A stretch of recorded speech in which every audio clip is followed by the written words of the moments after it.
Thank you very much for coming and attending this documentary screening here in Manila. I would like to introduce you to the Mangyan Heritage Center. Hello, Tita Lolita Fansler, please.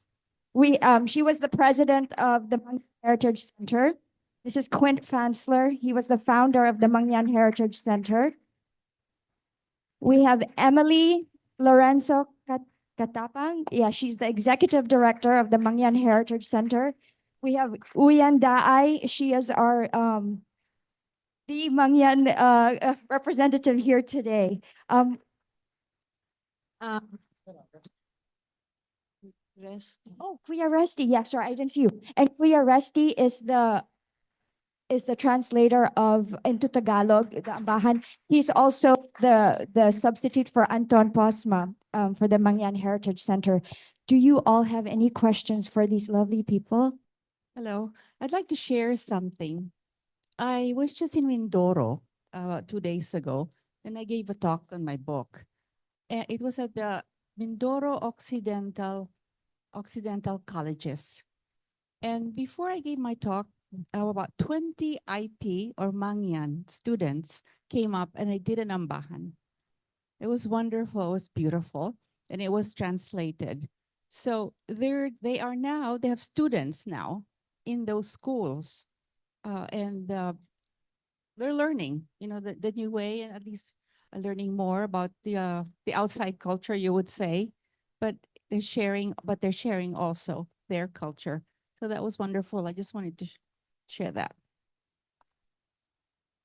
I just want to say one of the students who performed in Ambahan so yan, is Anne's daughter studying at means yes in Occidental. Any other questions or comments? So the ambahan is like, at what moment do you do it? Like if I'm eating lunch and then suddenly I'll just come up with an ambahan. Why not? Right? Or is it like, okay, program, let's have a ambahan contest of some sort? Is it that way? It's a little bit of both. We do have Ambahan contests, right? We get community together from all over. And but then I'm sure that's the spontaneous as well. Please add. When I was a child, I also do these things. I do ambahan, but it is childish thing for me. It's not the, of course, the more poetic and romantic ambahans. But what I know is whenever we feel doing the ambahan, we do it. Okay, when we go out of the house, we sing ambahan. Along the road, along the trail, we sing or we do the ambahan. But mostly, you can do this in so many aspects of your life. Like for example, you want to court a girl. You can't just go to a girl's house, just knock bar and look for the woman. You before you can even enter, you just sing an ambahan so just to let people know that you are there, wanting to court. You want to eat, and you're hungry. You arrive at the house. You're hungry, but you could not tell that you're hungry using an ambahan. They will know that you want food. Okay, that's how you do it. I mean, you want to go to sleep and talk to people, gather around. Normally, people in a gathering, they won't talk straight conversation. They will talk to each other through ambahan. That's why it's a discourse. Once a person start singing an ambahan, he or she will try to elicit a response from the other person. That's how you do it. The culture of the Hanunong Mangyan is beset by the Ambahan. So you cannot understand the culture without understanding the Ambahan. And the heart of the Ambahan are the metaphors. And these metaphors have been with them for over 1 millennium. So you know how beautiful it is. And the more you try to understand the metaphors, you will understand their life. And it's like a mirror. As you look at the metaphors, you will understand yourself as a Filipino. That's what I found. That's why I got interested with the Ambahan. I have a question. When young people leave Mindoro to go either to Manila or abroad, how do you keep the culture alive if they are alone in New York, Maybe, for sir, example? I will ask Zosing. He lives in Manila. Okay. Maybe I'm the best person to answer that because I came from the mountains, then from the capital town in Mindoro, then to Manila, and then I even went abroad for study. I think all the way from that journey, how did I keep in touch with my roots, or how did I keep in touch with my being a Mangyan? When I was in high school or in college, I had to write my letters in Mangyan script to my grandparents because that's the only way that I will still have, I can preserve my knowledge of the script. And of course, whenever there are occasions when I go home, we make sure that people gather around, and then whenever there's a gathering, not even a formal gathering, uh, I encourage them. It becomes spontaneous for the people to sing ambahan. And you, as a young person, you the tendency is for you to listen. But because most of the times I don't even understand what they're saying. And I know the words, but I do not know the meaning, literally, because as Kuya Resti said, it's always in a metaphor. They will give you a verse. It's like a haiku, perhaps. Okay, it's a haiku, but then you won't understand it because literally, that's not the meaning of what they're trying to tell you. That's why you have to listen, and then you have to keep in touch with your elders. You now then since there are already mobile phone, you can even talk to people from your community. And in fact, people are amazed with the fact that I can still speak my own my language, our language, because it's very seldom. Most of the people, when they get out of the community, it becomes hard for them to speak the language again, and much more to sing an ambahan. But somehow we have to. I tried myself to impose upon myself that I should keep on singing the ambahan. Okay, I would like to know, as an indigenous people, what government support do you get? There's an Indigenous Peoples Education Office of the Department of Education, and there's already an Indigenous Education program wherein the curriculum is based on indigenous knowledge systems and practices. So there are many DepEd schools already in the mountains.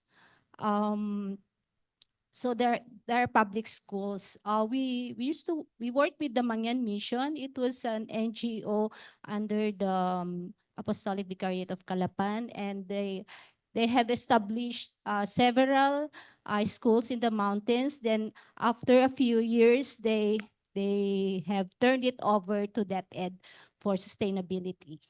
So there are several communities now in the mountains with its own elementary schools and secondary schools.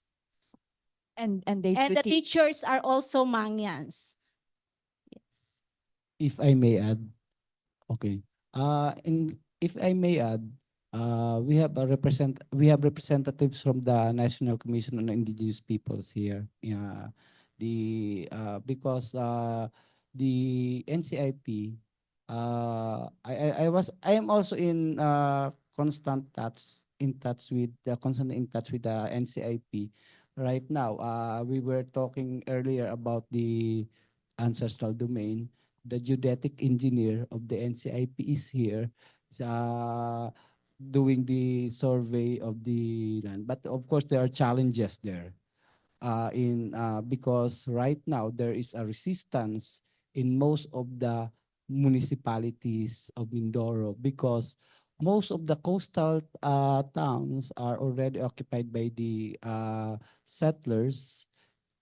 And then, of course, the local government units heads, they are opposed to this because most of the Mindoro coastline are tourism areas. That's a big challenge. But uh, yeah, what I can tell is, of course, with the education and the Mangyan people are getting educated in schools, and aside from that, you have this Ambahan culture preservation. But I want to tell you that this is in fact very helpful in strengthening the claim for ancestral land title and domain, because there's one case that I handled and I'm still handling. The basis of the claim is the fact that the place is mentioned in one of the ambahans. Like for example, a place in Mansalay in my town that's called Kulasi. It came from the bird Kulasisi, which is mentioned in the Ambahan. The reason why the place was called Kulasi, because there is that bird who always go to that place known. That's why it was called Kulasi, because there was that bird who who was crying, and it was like a bad omen from them. So they had to make an offering for that. And now then on, it was called Kulasisi. Now, that is one of my arguments in that case for that community and parcel of land that's around 6 hectares to be, because it was titled by a lowlander. But now we are claiming it back because it is an ancestral domain. It's because of the Ambahan. It is one of the evidence showing that a place is an ancestral place. That's why, because it is mentioned in the Ambahan. That is how significant and important that is. It is still ongoing, but it is one of the arguments there. It is allowed, the evidence required by the law. Okay. I think I have to share my experience because when I live with the another tribe, this is the Alangan Mangyan. That's in the municipality of Nauan. It's near Mount Halcon. So when I lived there in a sitio called Kimbalay, the barangay captain of the out of the Alangan Mangyan, I found out that the land, their ancestral land, was already taken over by the Tagalogs. For the simple reason, because of hunger, the Tagalog will set up a store, sari-sari store, and will give everything to the leaders, the Mangyans. And they like sardines. They get the sardines in exchange of land. And before they finalize it, they did not know that the land was already belonging to the Tagalogs because they did not have a concept that the land can be owned. The land is for everybody. And the land is to be shared by the community. What they own is the possession, the use of the land, and the trees. So sorry for hearing that. That gave me an interest that somewhere, somehow, in those 8 Mangyan cultural group, we have to find something in their culture that makes them strong and unite together. I think Attorney Evangelista here with me, in 2011, we gathered 500 Mangyan leaders in Calapan with the assistance of the Mangyan Mission.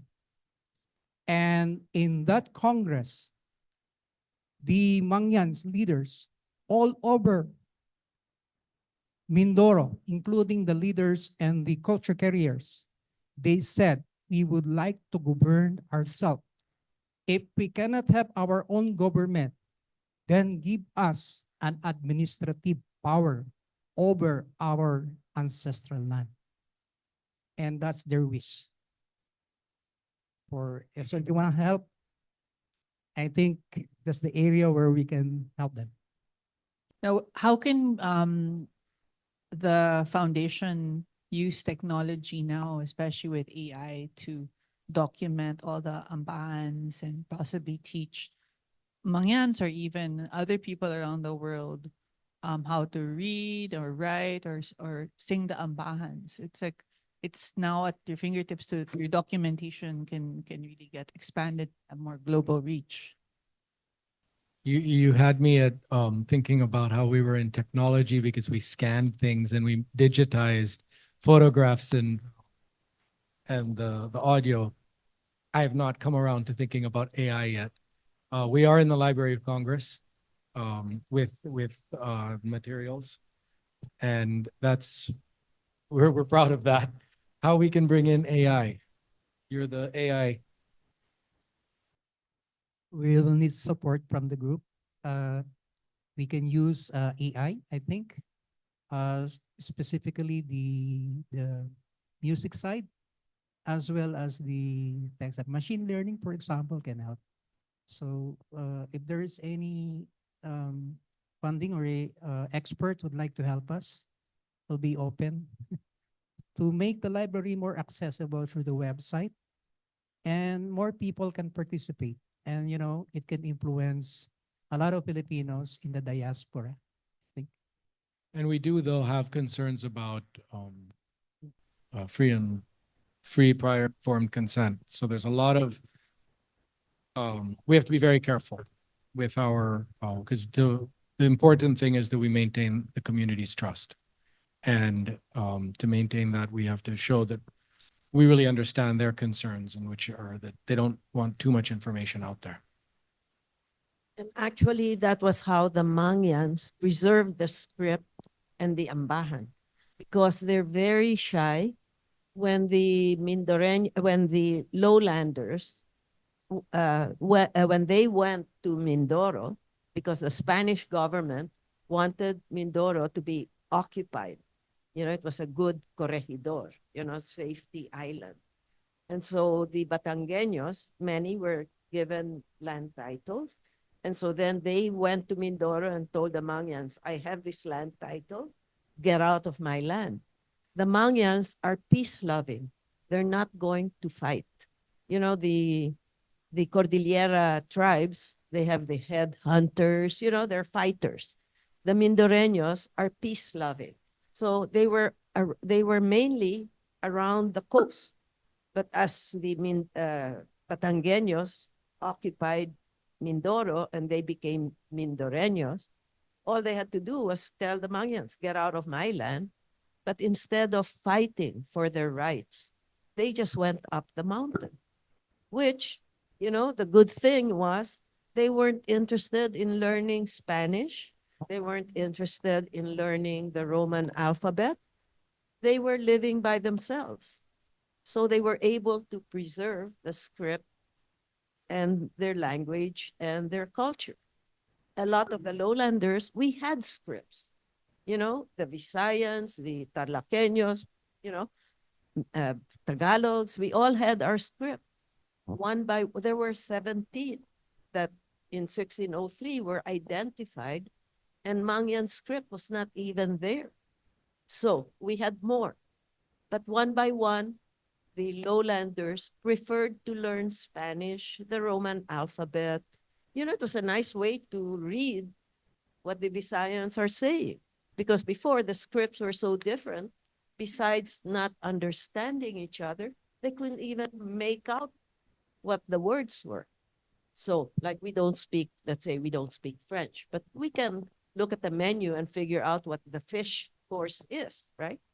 So, but with them, they just stayed there, which was good in terms of preservation. So, in that sense, that's how they retain the stuff. But our problem now, the young ones prefer the cell phone. You know, they're not interested in learning the script, the Ambahan, which is a separate language. But for us, we're like, we want to preserve it. But you can't fight modernity, you know, and if AI comes in and makes it even worse, you know, they're not. But for me, what was nice, we had an exhibit at the Ayala Museum, and it was like we asked artists to interpret their favorite Ambahan.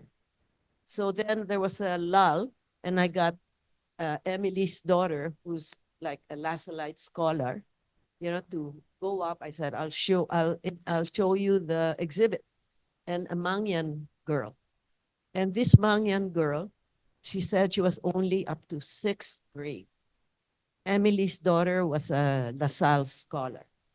And so then I showed them a painting of a fish, you know, and the poetry was, look at the fish in the creek. So clear and, sorry, I'm a senior. I used to memorize it. Anyway, it's like so clear and, anyway, the Ambahan, and it says, white is the sand, fine and, fine and clear. Anyway, I'm sorry. It's Ambahan 75, I think. Anyway, I asked Emily's daughter, what do you think it is? And she said, oh, it's about the fish in a creek. And it's, he likes being in the creek because the water is clear, etc. And so I said, so that's what you think it is? Yeah. I asked the Mangyan. I said, can you read the Ambahan in Mangyan? Because we had it in Mangyan script and in English.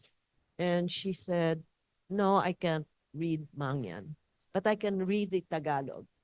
And I said, okay, read it. Now tell me what you think it is. And she said, oh, it's not about the fish. She said, it was probably written by a boy who likes a girl, and he is writing about, he wants the girl to know why he likes her. And it basically says, the fish, you are the fish, and I like you because I like your sense of humor. I like your, that was like so mirth, joyful, and, the fish, right? Says, but you have a sense of humor, so I like you, and your skin doesn't have any pimples because it's clear, right? And smooth.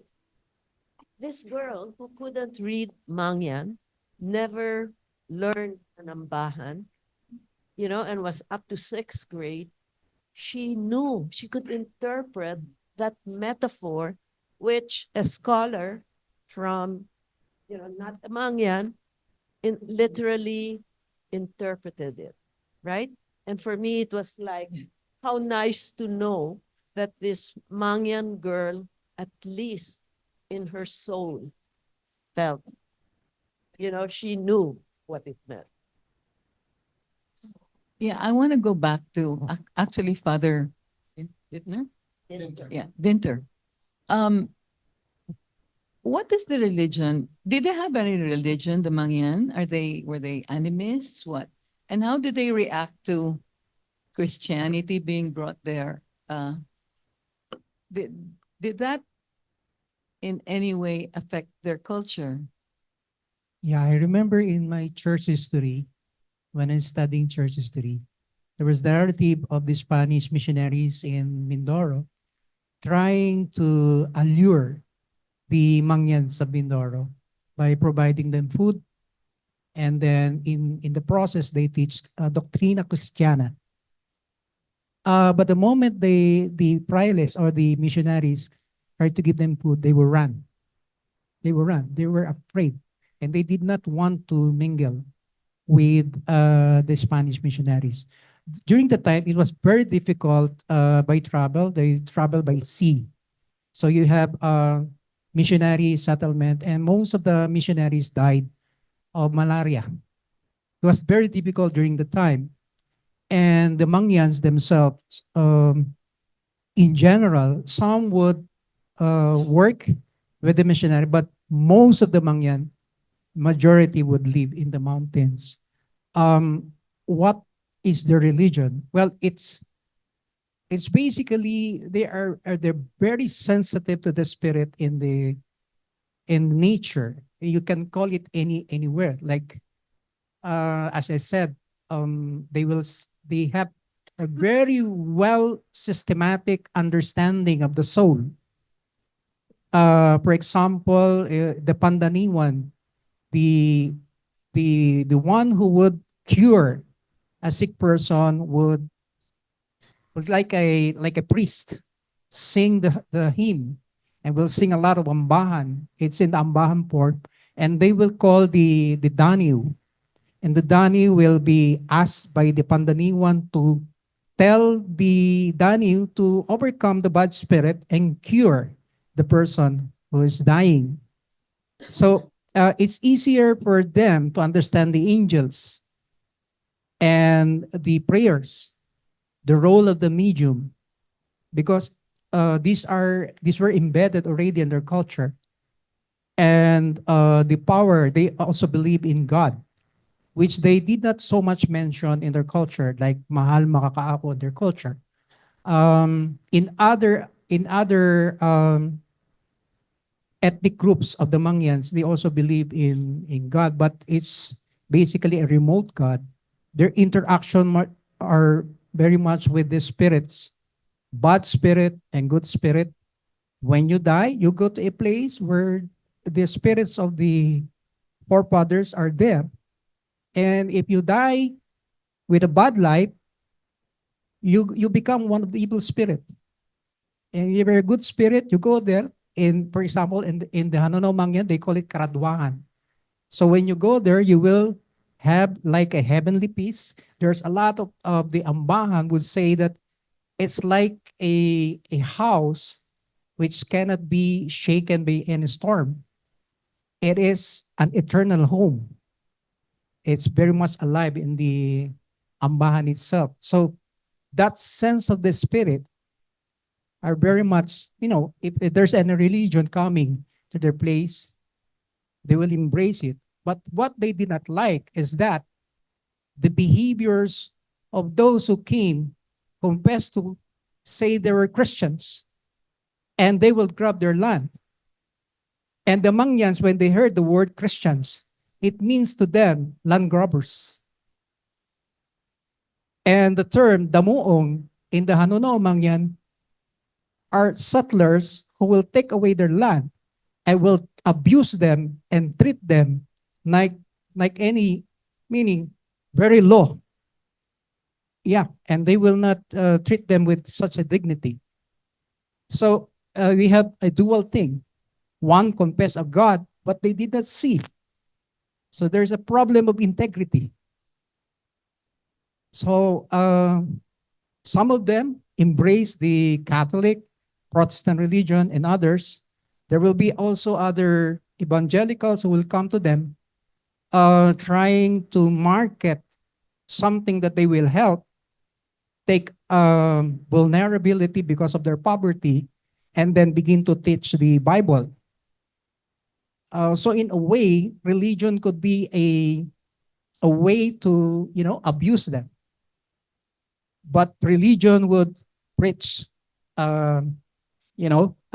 liberty from sin. But what happens with that? They become slaves of those who came in general. So we cannot blame the Mangyans, especially the elder Mangyans would say we would not live with them. So you have two sets of Mangyans, those who did not cooperate and those who were already baptized in different religions. So it can create a conflict in the community itself. So that's a concern. So religion should be able to bring them together rather than divide them, because you're Protestant, you're Catholic, you're Evangelical, you're other Muslims. There are no Muslims, right? But mostly Christians. So among the Christian sex themselves, they will be in fightings. Yes.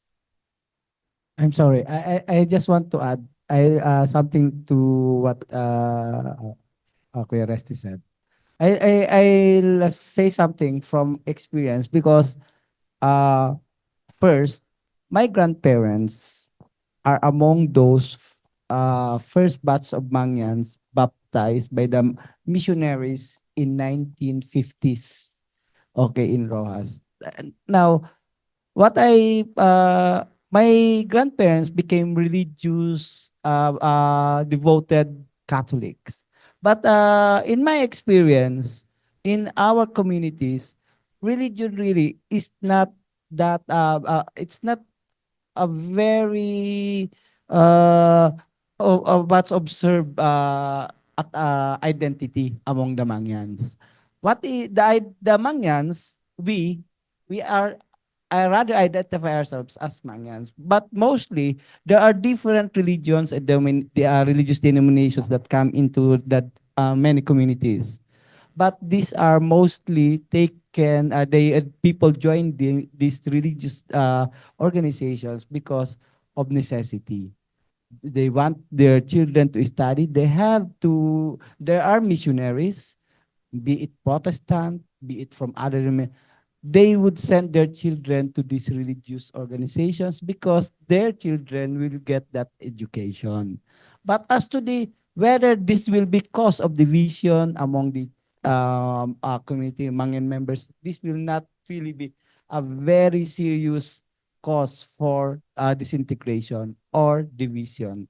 This is rather a way to get out of the of poverty and a way to get education. That is how I see it. In fact, even among us, we of different religions, we don't fight with each other based on religion because we believe in the concept of one common creator. And we could not even give the name of that creator.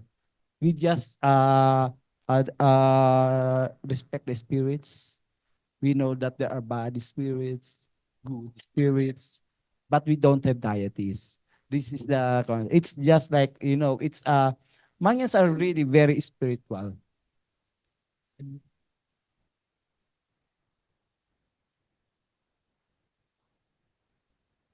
Actually, Okay, that's what shall I ask I my think. question? Now that there's so many wars because of religion, because of trying to get another country, if we just had more Mangyans, they're so peace loving. They don't have a word for aggression. Yeah, they don't have For a word war. for war. They're really peace loving. And if only more people were like that, we'd have a lot more peace in the world.